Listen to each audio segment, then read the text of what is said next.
Welcome to EPCOT Center. Good to see you all, Firemedic Adventures. It's that fireman guy. I am that guy. Welcome to a new little mini-series of vlogs we're going to do here. It'll be something a little different. It's going to be called Abandoned in Plain Sight at Disney World. And we're going to do this across all of the theme parks in Central Florida, but because Disney World has the most theme parks, obviously, on their property, we're going to start here.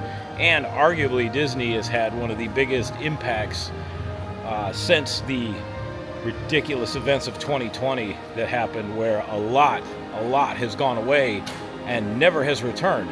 And a lot of that stuff that went away has just been left, as the title says, abandoned in plain sight. We're also going to touch on a bunch of other items that went away prior to 2020 that was kind of a precursor to all of the nonsense that took place post-2020. I do feel bad for folks that are visiting Walt Disney World for the very first time now versus folks that visited Disney World, let's say, when I did for the first time in 2015. Totally separate experiences. The people that come in now are getting a fraction of what my experience was when I first came here.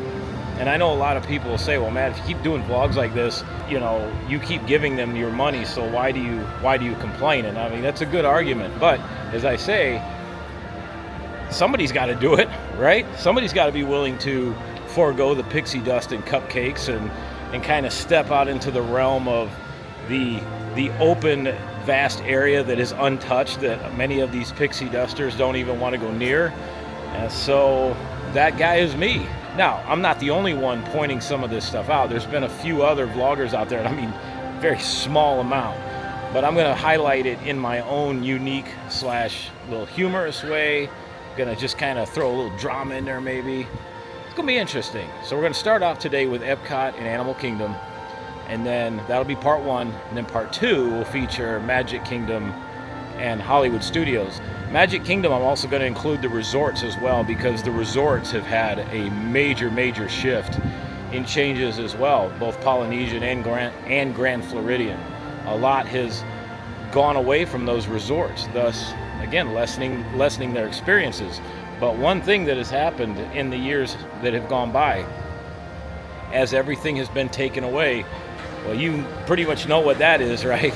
The prices have gone through the roof. So people are paying way more for way less. And so what we're going to do is we're going to highlight a lot of that. And what is your experience going to be like if you come here for the very first time? Or let's say you're a repeat visitor, as I like to say, a returning veteran, and you haven't been here since before 2020. You're going to see a lot of changes through this vlog here.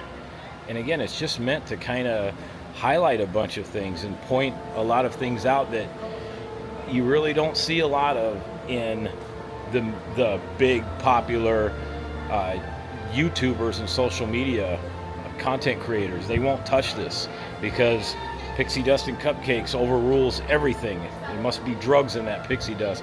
I think Disney drugs that pixie dust in those cupcakes. You know, it's got truth serum. No, it's not truth serum, because they'd probably tell the truth. It's got anti-truth serum. It makes them gaslight. It makes the content creators gaslight all their fans. That's what happens. That's how it works. So without wasting any more time, we're going to start here at EPCOT Center. We're going to show you what has been. We're going to show you a lot of locations and what used to be there and what has never returned, and some other things that went away long before the events of 2020 that kind of ushered in this idea that Disney was going to start cutting, providing less and less, all while charging more and more. It's just how it's been going lately. But people keep coming. However, like I mentioned in my other vlog, my Halloween vlog from Magic Kingdom, you know, how to do all the rides on Halloween party day without utilizing the ridiculous lightning lanes and taking advantage of lower crowd levels. You know, the number of guests visiting now is also decreasing. It's a big red flag that is starting to show up. And I know a lot of people don't want to talk about it, but certain channels, like I believe it's That Park Place or WDW Pro, they've touched on it.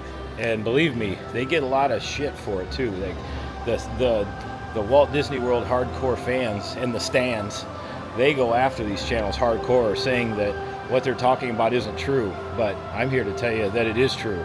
There is a noticeable shift in attendance. This past summer was not that busy at all. It was very low crowds. Granted, it had some days where it was a little bit more busier than others, but comparable to years past, very, very different this year. And also, you know, what they would do too is they'll go to Magic Kingdom when the fireworks are ongoing, going, look how crowded it is. Well, that's because Disney has cut so many of their other offerings at nighttime that it forces basically 4 parks worth of guests into 2 parks, Hollywood Studios and Magic Kingdom. I leave EPCOT out because that's one thing we're going to talk about today, is EPCOT's Illuminations Reflections of Earth, which is arguably one of the most popular nighttime shows on Disney World property. They chose to get rid of that prior to 2020, and the nighttime entertainment here at EPCOT's never been the same since. So most of the guests are going to go to Hollywood Studios for Fantasmic or to Magic Kingdom for Happily Ever After. There are very few are actually staying at EPCOT. So yes, crowd levels have gone way down this year. And there's even more reports, as I mentioned also, that September, October are going to be very slow months through the fall. Like, you know, I said before too, we need to pay attention to what's going on in Las Vegas, because that's always been a precursor to what happens out here on the East Coast. Well, now, without wasting any more time, it's boots to asses time. Welcome, everybody. First things first, just entering into EPCOT, I pointed this out during my day 1 of the Food and Wine Festival. The decorations have gotten insanely lazy. This lot of decorations here, comparable to what it used to be like 2019 and before, this would have been like just part of the overall decorations. It's just like they've lost their creativity. They just don't. It's like either they don't want to create anymore, or Disney's tighten the budget down so hard that they're like, oh, just keep reusing the same old stuff over and over, and we'll just change the date every year. This is one of the major changes. Food and Wine used to be decorated every year differently than it was the year previous, and it was really something to look forward to. But since 2020, those days are long gone now. The one thing I will say though, the decision to return EPCOT to its former glory with all the greenscaping and the landscaping instead of the concrete monoliths here, that was a good idea. And also to return the fountain back to its original form with the prism columns in the center of the fountain. I thought that was a great idea as well. It looks very nice. It's perfect for EPCOT. So that they did well.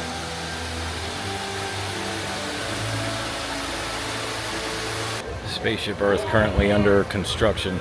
I think since they're using these rolling planters instead of actual hard stock construction walls, that this might be a more brief refurbishment versus something lengthy, at least what I hope. But I keep checking the calendar, and at least through mid-November, this is going to be closed for at least till then, so probably not going to have this for Christmas. But if we do, I'll let you know. So as we move up the pathway here, one of the biggest changes at EPCOT was that gigantic transformation that took place starting from 2019 and basically didn't end till late 2023. It was 5 years of construction walls here at EPCOT. Way longer than it should have took. That project should have taken a year at most for what they did. But this building to my left used to be the Innovations West building. What they did though was they stripped all the personality away from it and turned it into something that looks like a Target. You know, there's nothing special about it. It's just generic construction. And then over here is the new EPCOT Gardens area. But again, they completely transformed everything. Didn't put in any fountains, no moving water, no nothing. They turned it into a college campus. If you look at how EPCOT was before this and look at it now, it's a really sad transformation. I mean, I'm all for a change, but you got to do it right. And the area where I'm standing in right now, roughly, I would have been standing in the middle of the Electric Umbrella, which used to be a kind of a generalized grab-and-go restaurant. You get burgers, salads, that kind of thing. And what was cool too is the Electric Umbrella had 2 levels. There was a second level up here. They stripped all that away and basically just made this all one level. And then they took out the electrical umbrella in the patio, and the patio, just similar to the Starbucks fountain view that used to be over there, everything overlooked the Fountain of Nations, which is right here in the middle. The Fountain of Nations was probably one of the single-handedly most disappointing decisions to remove that, and whoever approved that is just out of their minds, because that was a staple at EPCOT. I mean, it was iconic. When EPCOT first opened, they had a representative from every country around the world, and they brought buckets of water with them, and they all poured it into the Fountain of Nations. The fountain was iconic, and it was a great place to stand next to or walk past during a warm summer day. You'd feel the mist of the water as it came off that fountain. And it was also interesting too, because it was a multi-tiered fountain. If I can find some picture and video, I'll throw it in here while I'm talking. But we got rid of all of that for basically a bunch of concrete and some plants. Now, don't get me wrong, had they left the Fountain of Nations in here and changed this around a little bit, added the greenery like they did, and maybe put in a few more moving water features, that would have been cool. Or better yet, if they had to remove the Fountain of Nations, what they should have done is taken all this green space and converted that into cascading waterfalls moving toward the center, and then have one big fountain here in the middle that would have shot way up in the air, and it would have looked like all these cascading waters around the circle would have been feeding the main fountain in the middle. How cool would that have been? And then you could have had a tiered fountain right here. I think that'd have been amazing. And while we're here, I think we need to talk about this as well. This is these white stripes in the ground. This is the lighting that basically lasted all of 2 days here at EPCOT. Because whoever designed this didn't really think about that at Walt Disney World, you have constantly changing temperatures, you have rain and storms, warm and cool. It's pretty much everything all throughout the years, but especially in summer. It gets really, really warm during the days and afternoons, and then middle afternoon it pours rain, which cools everything down for a little bit, and then it warms back up. And what was happening is they put these light strips down like this, these light coverings. Because of the expansion and contraction that goes on, these coverings are pushing themselves up. And so what's their answer? Let's put some screws in it. I mean, that's Disney Imagineering right here, folks. Just put screws in it. How awful does that look? At a park where it's almost $200 a day, that's the answer. But they've literally gone and screwed every single one of these down like this. It looks so bad. Before they ripped all of this beautiful work out here of the older EPCOT, they used to have the little points of light in the concrete. It was like fiber optic lights, and they had them on both sides of the walkway. They had them over there, and they had them there for when you walked out. And over in this area, there was a little pathway where they had a bunch of fiber optic light tiles, and the lights would make patterns in the concrete. And the way it was designed, it would withstand all of the changing temperatures and the rain and the foot and wheel traffic. Because the other thing now with EPCOT and the Disney World resorts is there's a lot more wheeled traffic going on, and I hate to say it, there's a lot of guests now that are rolling around in those electric scooters, and that constant extra weight across these lighting strips like this, it's going to cause damage. It's going to make them push up. It's starting to break the concrete too. The concrete border is starting to chip off. So a little more than a year old, and this looks like it's been here for 40 years. It's just the things that have happened lately. You would have never imagined this 10 years ago. But like even like this, look, the screws they're not even down there. So what they did was they put looked like to be like concrete screws in there, and they just painted over them. I mean, when in the world has that ever been okay? At a park where it's almost $200 per person per day, that's your answer. Oh, and by the way, the lights are still broken. They haven't worked correctly since the second or third day that this was open. What's happening is the expansion is causing these to expand and contract, and when they come up, they're pushing those screws up with it. But you could easily snag a foot on that real easily. Really, really bad design. Universal managed to make their entire park light up at night, and it does so flawlessly, but they took the extra time and they did it correctly. It's like Disney just put LED lights in the ground, and we'll just lay these covers over them. It'll be fine. Yeah. You can see even over here, like right down here in the corner, you can see how these are all like pushing up right here too. And that's what's been happening all across here, which their answer, like I said, is to put screws in right there. Walt would have a freaking shit fit if he saw this. But it's like they don't care. And unfortunately, when you got 90+% of your content creators, like I said earlier, high on their own pixie dust and cupcakes, you don't see this. You don't see this unless somebody comes in here, like myself, and actually points this out. Like, look at this section, for example. Everything's all screwed in. The lights are starting to chip away. The coverings are. They're chipped away here. The concrete's all broken right in there.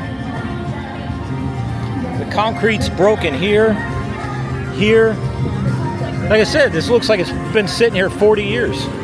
But somebody's got to point this out. Like I said, there are some channels, That Park Place, WDW Pro, and a few others have pointed this out. But I am here in person showing you all this. And it's worse than it was a couple days ago even. Like they keep putting more screws in. And I feel bad for the cast members that have to do this, because I know that they know that this ain't right to do that. I know that. Like here's some there. Like, it looks like they just tried to put some caulk or putty in there to patch over the chipped and broken light covers. It aggravates me for the guests too, because that's why I keep saying the people that are coming here for the very first time, they have no idea. They have no idea whatsoever. All right, moving onward. This area here, we see all these trees ahead of me. This used to be part of Innoventions West. Innoventions East is on the other side. Innoventions West was on this side. This was a giant building that mirrored that one over there. It was a big half circle. And so it started over there, came all the way around, and would have connected here. This was rebuilt because after the events of 2020, Disney said, to hell with it. We're not going to build that really cool looking festival pavilion. We're basically going to rebuild half of Innoventions. But we're not going to round it off or anything. We're not going to make it match the rest of the park. We're going to put everything squared off, which is in concept with all the other BS modern architecture designs. Everything's squared off and dull and boring. Look at all the new stores that are being built. Look at everything that's being built. It's all nothing but squares and very boring. Squares and very boring. To prove my point as to why this is a bad design, EPCOT was built with the design of the future and how we imagine things to be in the 80s. So if you look up front at Spaceship Earth and even the lounge behind it over there, everything is all rounded. Everything's rounded off because in the 80s we imagined the future as all the architecture being rounded off. The old Innoventions East on the other side of the center here is all rounded off architecture. The lighting is all rounded. Trash cans, rounded. This building, squared off. Doesn't match. Nothing matches. Even the directional sign here. What is that? Oh, look, it's rounded off.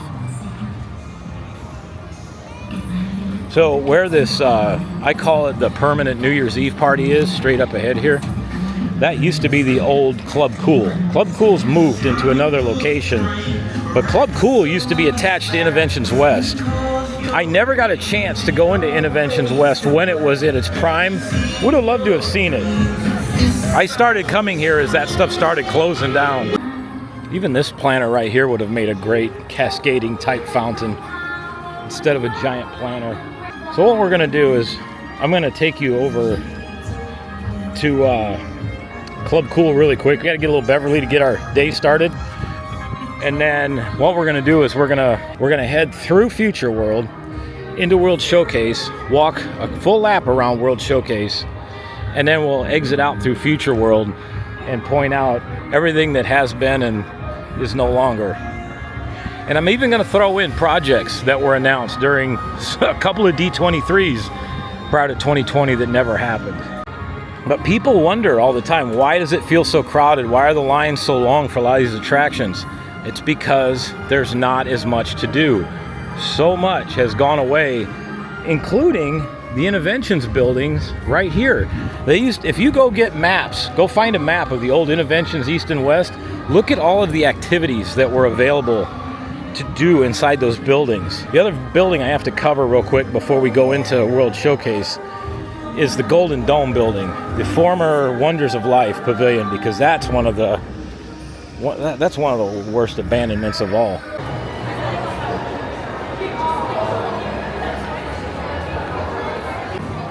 Beverly's been obtained. There's a cluster of Foxtrot Uniform Charlie Kilo in there. We're gonna head out into Future World East over here. We're gonna visit one of the biggest abandoned projects, I think, that's on property, that's still very visible to guests. And a lot of times people are always asking about it because it shows up on the maps even. It's gonna be right next to Mission Space up here, which was the former site of the original Horizons ride. In the Disney World lore, Horizons is arguably one of the most popular rides on the whole property. It's the one that people talk about most. So right next to Mission Space, right here to the left side, the Golden Dome, the Wonders of Life Pavilion. You can still see it. Broad daylight, plain as day. In fact, a couple years ago, right after the long closure, they did a full refurb on the entire roof of this building. So the fact that it's just sitting there abandoned is beyond me. A little bit about this place. When I first started coming here to EPCOT, this building was open, but only during festivals. They would have it open during the Flower and Garden Festival and the Food and Wine Festival. In fact, there's a pathway that led up there. I can't remember where it was. I think it's in here because it's where the concrete is. If you look, the concrete in this area is relatively newer. But this, somewhere around in here, used to be the access pathway to get up into the Wonders of Life Pavilion. And it was really well done. The pathway was bordered by a couple different water features. It was very well landscaped. And it was really nice inside that building. In fact, that's where, back in its prime, some of the famous attractions were, and one of them being Body Wars. People talk about Body Wars even to this day. Once again, never got to experience it, but it was an attraction that was similar to Star Tours. It was a ride through the human body. They shrunk you down to basically the size of a blood vessel or something like that, and they took you on a ride through the human body. And then you obviously had to escape the body before you became normal sized again. Would have loved to experience that. When I would go in there during the festivals, like I said, Flower Garden, Food and Wine, they'd have this open for the festivals, and you could see where the old attraction used to sit. And there were a bunch of others in there as well. I think this is where the attraction that had the guy named Buzzy, I think he was in here as well. Folks, I'm still learning my Disney history, so if I'm in the wrong building with that, let me know. I can't remember if he was here or if he was over in the Imagination Pavilion, but one of these buildings had the big audio animatronic of Buzzy called Cranium Control or Cranium Command. That was the name of it. And which legend is somebody stole Buzzy. Nobody to this day knows who, but apparently somebody stole him, which is to me kind of a enormous feat to do so, because apparently he's extremely heavy and full of hydraulics and everything else. So after this closed to all the festivals, it's when it stopped being the Festival Pavilion, which I thought was amazing because they used to have celebrity cooking shows in there. There was all kinds of cooking demonstrations. There was tons and tons of festival merch in there from all different types of designs, which is why I got so irritated at this year's festival merch because of how lazy it is. If you look at Food and Wine Festival merchandise from 2015, 2016, those years, it was way, way, way different than what it is now. Like I said, it just looks lazy now. They used to have a lot of features in this building for the festival center. Clearly, though, there is still some landscaping up there because I see a tree next to that, but I can't see over the fence. So the only way to do that would be to take a monorail ride one day and just take a look inside there, see what we can see. So prior to 2019 at D23 out in California, Disney Disney World made this huge announcement that EPCOT was going to get a full overhaul. They were going to change everything from the center, which is what we just covered, to they were going to change the buildings, going to add new attractions. It was going to be a full EPCOT remodel. Also, that would have included a giant multi-level festival showcase pavilion that you could have watched the fireworks from an elevated garden space up high. I mean, it was going to be pretty impressive. So this building here was going to be converted into the play pavilion. And rumor has it that work had started on that shortly after that announcement was made. And from what I understand, from talking to some cast members who are friends of mine and some former cast members that I work with at the emergency department, according to them, this play pavilion is about 70 or 80% complete. But it's just sitting there abandoned. They never continued on with it. So this was supposed to open with the giant refurb of EPCOT, which, again, I would love to walk inside there and see. But obviously you can't, because that's a good way to be permanently banned, and not only that, but arrested at Disney World and charged with criminal trespassing. Don't feel like doing that. So we're going to have to go with what people tell me. And if anybody that watches this vlog either works here or knows somebody that works here and they have any other information on this building, the former Wonders of Life Pavilion, please let me know. Which, honestly, EPCOT could use that. They need more things for people to do. Just the little bit I was talking about, that opened the door for a lot more activities out here at EPCOT, which lessen the lines and all the other attractions. That is Disney World's biggest problem, is they've cut so much entertainment and they focused so much on just the attractions. That's why the attraction lines are long, but in their mind, that's how they make more money, because that's how they get people to buy, you guessed it, Lightning Lanes and Lightning Lane Premier. It's a shame that this never opened. Maybe it will in sometime in the distant future, who knows, but EPCOT could sure use this space, because it was really nice when it was open. And heading into World Showcase, I'm gonna walk right past the new test track. As I said before, I'm not entirely an asshole when it comes to Disney doing projects. I felt that they did a nice job on this test track retheme. I really enjoy it. I like it a lot. To me, it was a big upgrade from what it was before. They did a really nice job on this. The only thing I wish they would have done, though, was kept the interactive portion of the ride and allowed guests to still customize and design their vehicles, especially since that's one of the main focal points of the attraction now. One of the other features that went away when they tore down the Innovations West building was a lot of the extra Flower Garden food and wine features they used to have here. You remember me talking last week when Food and Wine started, I was talking about the electric light lab that used to be part of the Food and Wine, which was a really neat feature that they had. And again, I'll try to find a video of it. But it was a very unique way for them to mix drinks in that by using giant test tubes and all kinds of glass transportation devices to move liquid around the rooms. And they'd have a selection of about, I think, 5 or 7 different drinks you could have, and they would create it by using this test tube transport system. It was awesome. But this, to me, would be perfect space to bring back that electric light lab. And they've utilized kind of the Muppet Labs theme, but man, they need to bring that one back. But basically, they did something similar, but instead of actually creating the design, they just put wallpaper up. I also would have loved to have seen this back in the day when this was the Odyssey restaurant. I mean, to me, what a perfect location, you know, for a restaurant overlooking World Showcase like this and the lagoon here. All right, so the next few pavilions are going to be Mexico, Norway, and then China. Not a whole lot has changed with those. They're pretty much the same way they are. So we're going to move on ahead. I'm going to highlight the Germany pavilion for a minute here.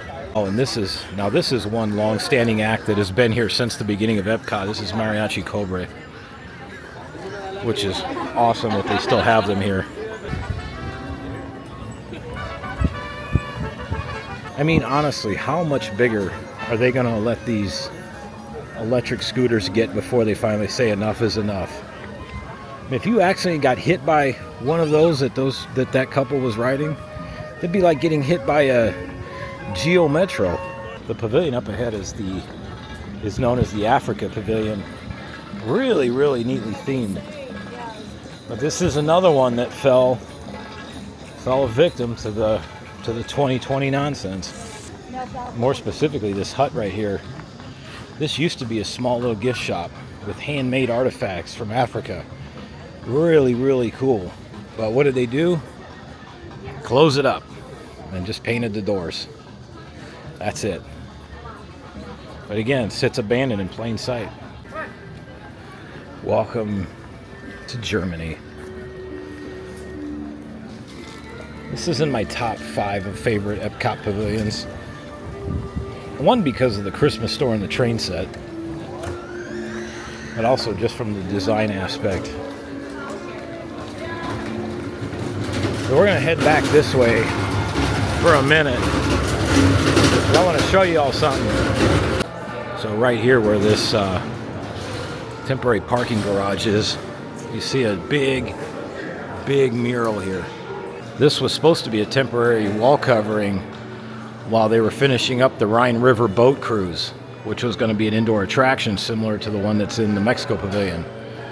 Now I have heard, again, just heard rumor from friends that have worked here at Disney World that this ride is sitting back there and it is about 60 to 70% complete. Again, can't confirm anything, just it's from what I've heard. So again, if anybody finds themselves watching my vlog and either works here or has worked here in the Germany Pavilion, can you confirm, or just let me know to the best of your abilities, is there a half-finished ride behind this wall here? Because I've heard there is. If you look at it from Google Maps, you can see a show building right behind here where this would be. But yet again, another project that if Disney would just put the money forth and finish it, it would be another project along with adding to the Wonders of Life Pavilion and even here that would add more things for guests to do, thus, you guessed it, decreasing wait times everywhere else. Since we're here, we have to go in the Christmas store. I gotta visit my old buddy, the Pickle Tree. It's a staple here.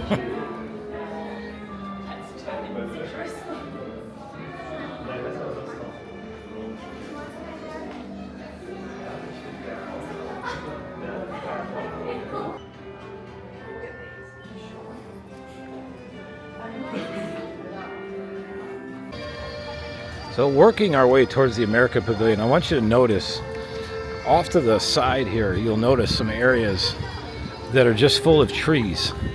As you work your way around Epcot World Showcase, these are, as we would say in the theme park world, expansion pads, or land that was left for expansion as the theme park grows. Epcot has room, I believe it is, for 2 or 3 more pavilions to be added, and that's how it was designed when it opened in 1982. Is they had designed Epcot to grow, which the last pavilion to be added here was Norway in the early 80s. So the fact that Epcot's been open for well over 40 years, Epcot's 45th is coming up soon. I think it's next year, I think. Either that or the year after. But all these years Epcot's been open, they've not once ever expanded the pavilions. And there's been plans, part of that Epcot expansion that was announced at D23 in 2018, I believe it was. They were going to add 2 new pavilions to Epcot, and they were going to work on the expansion pads that are available here, which is another one right here. There's a really big one over here somewhere, I'll highlight it. Right here next to Japan is one of the other really big expansion pads right here. They could put a big country in right here. There is a ton of room. One of them, I think, was supposed to be Rio, Brazil, I think.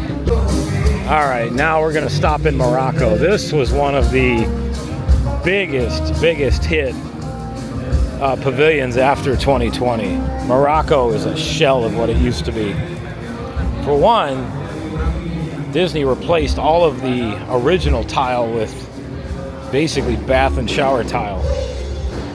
The Moroccan artisans came out here when this country was being built because they wanted it to be specifically exact to how it would be over in Morocco. So they actually hand laid everything. This is one of the original tables.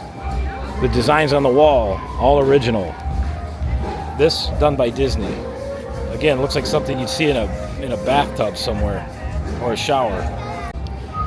This pavilion has been stripped of everything that made it really cool. They used to have a lot of character meet and greets back here. There used to be a big open market that had tons and tons of shops. You can just see it's all been closed. You used to be able to meet Jasmine back here.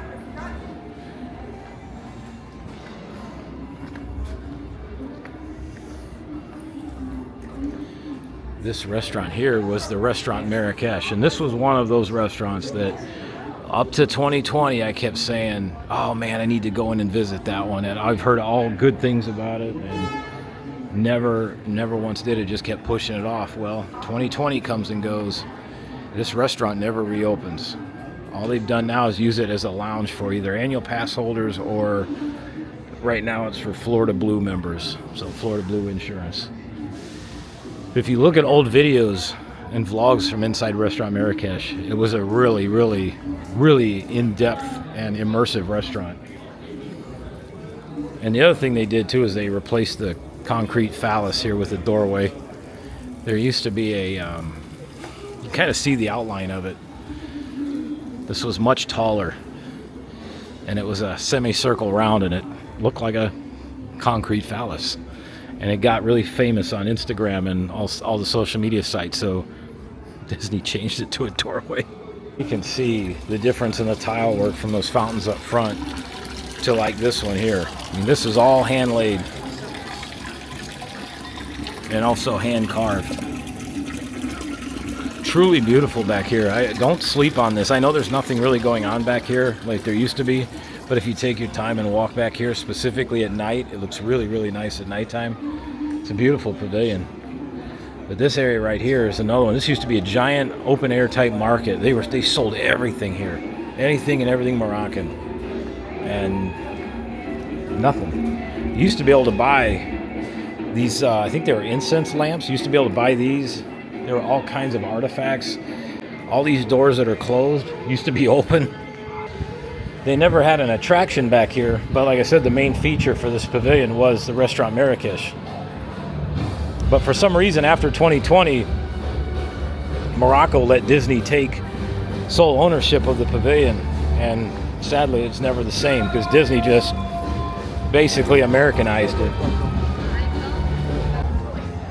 And right here in between Morocco and France, there's another expansion pad, big expansion pad.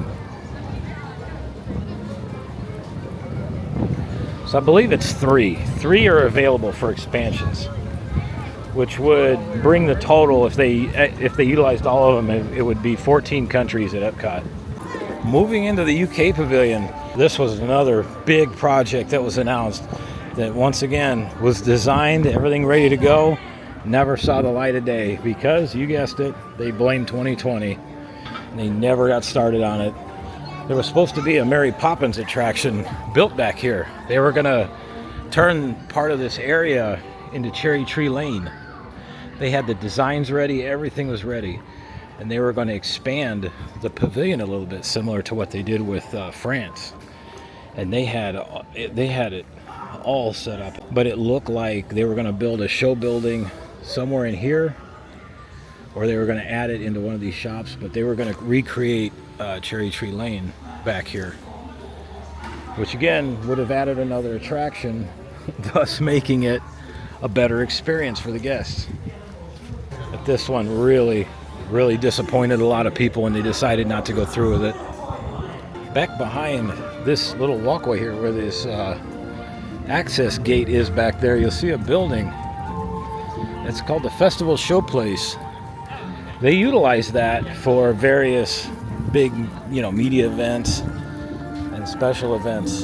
But during the reopening, after the parks reopened in 2020, Disney utilized that space for expanding the festivals indoors. Pretty cool idea. But I think it was after 2020 or 2021, they never did it again. I'm now over on the west side of Future World. Back in Future World.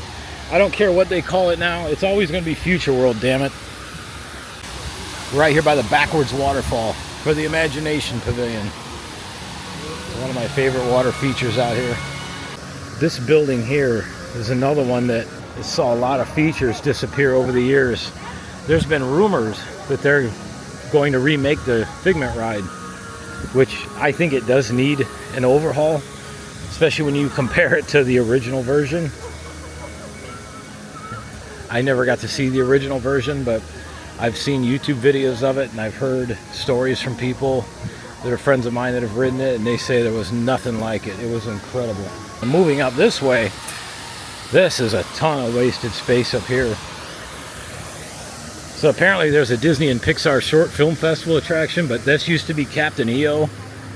And then I guess if you have the Disney American Express cards or whatever it is, you can meet a certain character over here. But this is prime space for a new attraction. Leave this alone. The jumping water fountains. This is vintage EPCOT. This kind of stuff needs to be preserved. But the buildings and all that, they have so much space that they're just not using.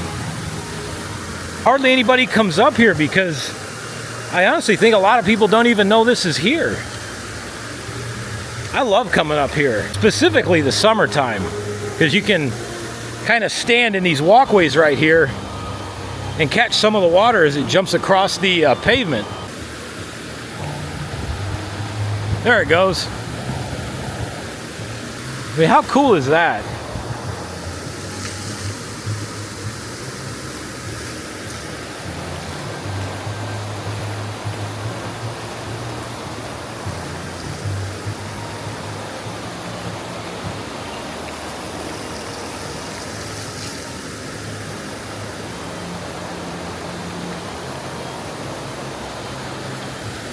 One of my favorite spots to sit here at EPCOT is right up here on this fountain ledge.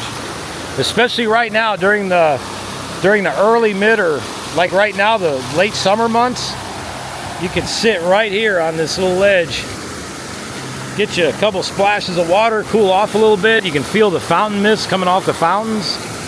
Or like I said, you can go stand in that pathway right there and catch some of the water as it's leaping over the pathway. Great spot to cool off. And then over here, it's pretty neat. They've got these little like flower pots with the little water beads that kind of dance around here.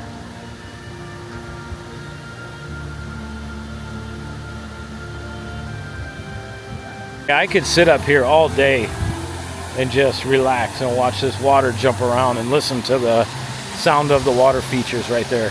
That's also the structure that they refer to as the PVC fountain. If you ever hear a Disney YouTuber or somebody that's been to Disney quite a bit and knows the parks inside and out, if you ever hear them talk about the EPCOT PVC fountain or the Imagination Pavilion PVC fountain, that is what they're talking about. The reason being so is it looks like a bunch of PVC pipes put together to make the shape of the Imagination Pavilion. That feels really good right here. This is another good place to stand and cool off.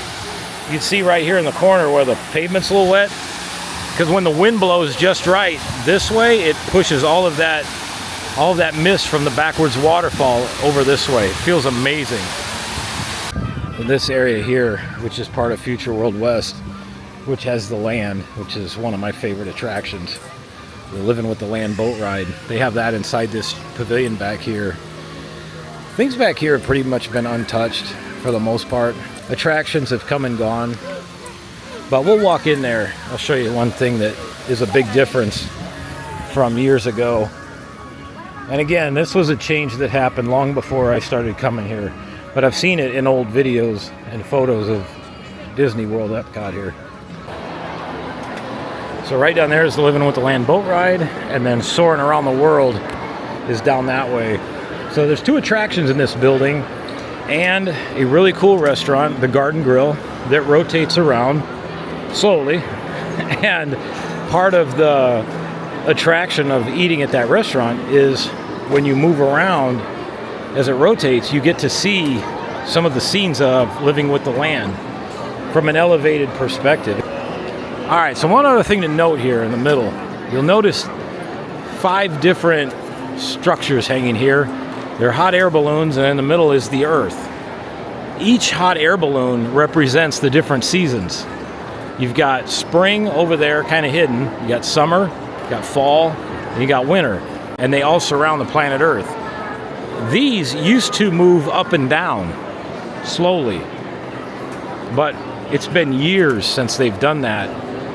And the other big change here that happened again a long time ago before I started coming here is this didn't used to be so bland down here. There used to be a fountain right here in the middle. And from what I've seen in pictures and old videos, it was a really elaborate looking fountain. And once again, it provided some kinetic energy into an open space, which when you're dealing with theme parks, kinetic energy in an open space is really, really important. You need that movement to just help a space feel alive and not so sterile and stale. Back outside in Future World West, this would have been the other side of Innoventions West. This lush tropical area where the Moana Journey of Water walkthrough attraction is now. And that is EPCOT, ladies and gents. We've completed the full circle. This used to be the vantage point here where you look down and see the Fountain of Nations. And then right in this area, they used to have this canopy looking thing that was kind of made it look like a 1980s version of a World's Fair attraction. And in the center of that canopy was the Disney pin trader booth. Anybody remember that? That is EPCOT Center, everybody.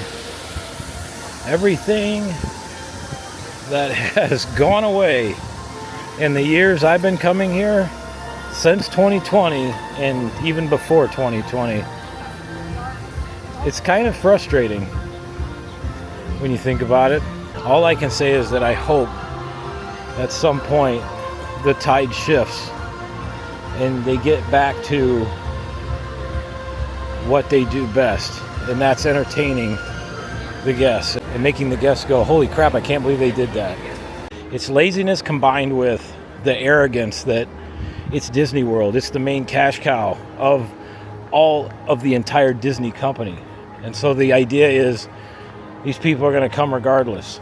We can literally take out all the entertainment, take out a lot of attractions, give them table scraps, and every now and then throw them a bone of something pretty cool like Guardians of the Galaxy here and there, and they'll just keep coming. Well, I can tell y'all, man, even I'm wearing out with it. And like I said, after this year when my annual pass is due to renew, I'm seriously contemplating taking it all the way down to either the Pixie Pass or the Sorcerer Pass, because there's not going to be much to do the next couple of years here. So much is going to start to be under construction, and I've already covered what I'm going to cover. So starting next year, all I really need to do is come here during the middle of the week and cover the construction updates. Because if they're not going to change these festivals and it's going to be like this Food and Wine, yeah, I don't need the full pass anymore. Honestly, I'd rather take that extra money and put it towards an Epic Universe annual pass add-on, or even, like I've mentioned before, Dollywood. Do a Dollywood annual pass. So our next stop is going to be Animal Kingdom. On my way back to the car, I wanted to highlight this as well. If you notice, you can see 2 names in the parking lot. You see Wall-E at 508 and you see Imagine at 62. The one thing that separated EPCOT from all the other Disney World parks was it was different. They didn't use a lot of intellectual property here. It was just one of those parks that was unique to all its own. It was a park that you could go to that you'd still get the Disney feel, but without all of the intellectual property. And one of the things that separated EPCOT is that they made creative names for the parking lot areas. So they had areas like this that were called Imagine. They had Create. They had Explore. There was several of them. But what did they do last year? Yeah, that's not good enough anymore. We need to bring all the IP into things. So Imagine became Wall-E. Why can't we have this? This was cool. It's different. You know, why do we have to inject intellectual property into every single thing? Can't we have a park that's a Disney park but without all the IP? And that's what EPCOT used to be. If you come to Disney World, take a look at the parking lots. They're changing them pretty rapidly, so I don't know how much longer those are going to be there with the old names. But like over here, it's been changed over, and I don't think you can see the old names etched into it anymore. This is Dory. But I think they repaved this, or they stripped the lettering off here, and I don't think you can see it anymore. Yeah, no, you can't see it on this side. See you at Animal Kingdom, everybody.